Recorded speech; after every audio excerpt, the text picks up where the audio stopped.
takut-takuti polisi, suruh urus dulu tuh Verdi Sambo.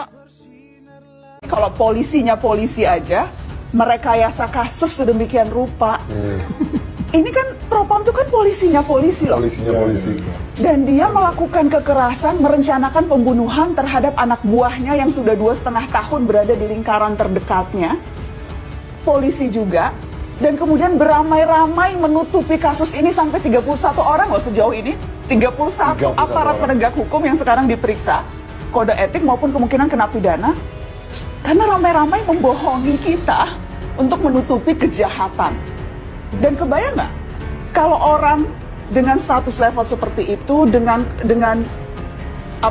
expose sebesar itu, kasus-kasus orang kecil yang urgensi keadilannya tidak dianggap. Mereka punya keyakinan bahwa tentu kejadian ini tidak terlepas, tidak mungkin bahwa anaknya RR atau suaminya atau kakaknya melakukan sesuatu atau perencanaan atau membantu untuk melakukan pembunuhan. Iya, seolah-olah mereka nggak pernah tahu bahwa penegakan hukum tuh nggak seramah itu pada orang-orang yang nggak punya kuasa dan nggak punya uang.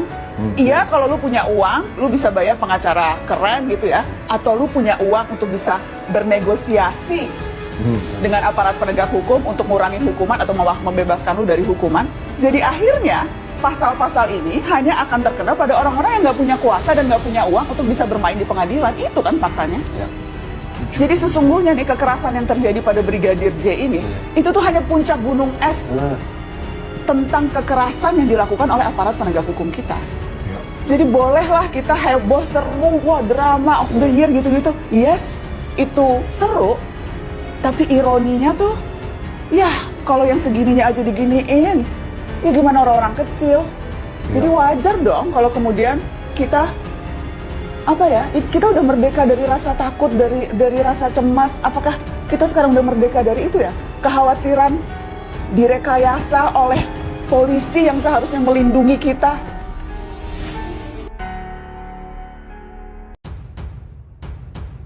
Netizen digegerkan dengan munculnya unggahan video di Facebook yang mengklaim Najwa Shihab mengunjungi sel tahanan Verdi Sambo. Video yang diunggah pada tanggal 15 September tahun 2022 tersebut mengklaim Najwa Shihab hanya menemui ruangan kosong dalam kunjungannya tersebut.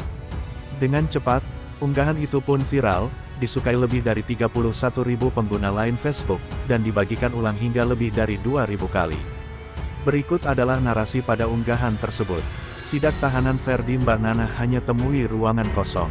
Lantas, benarkah sel tahanan Verdi Sambo kosong saat dikunjungi Najwa Shihab?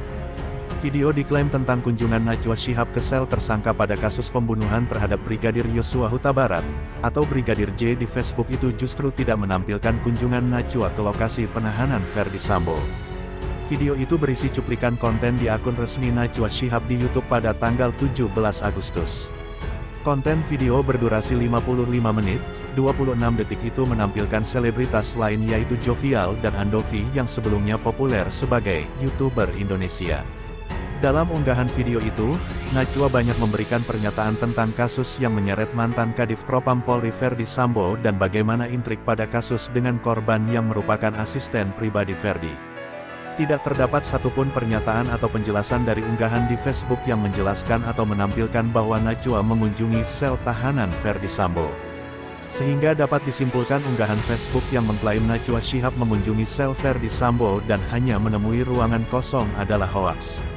Sebagaimana diketahui, Verdi Sambo ditahan di Rutan Makobrimob Kelapa II, Depok sejak tanggal 10 Agustus tahun 2022 setelah ditetapkan sebagai tersangka pada kasus pembunuhan berencana terhadap Nofriansyah Yosua Huta Barat. Terima kasih telah menonton. Jangan lupa like, komen, dan subscribe untuk mengetahui info selanjutnya.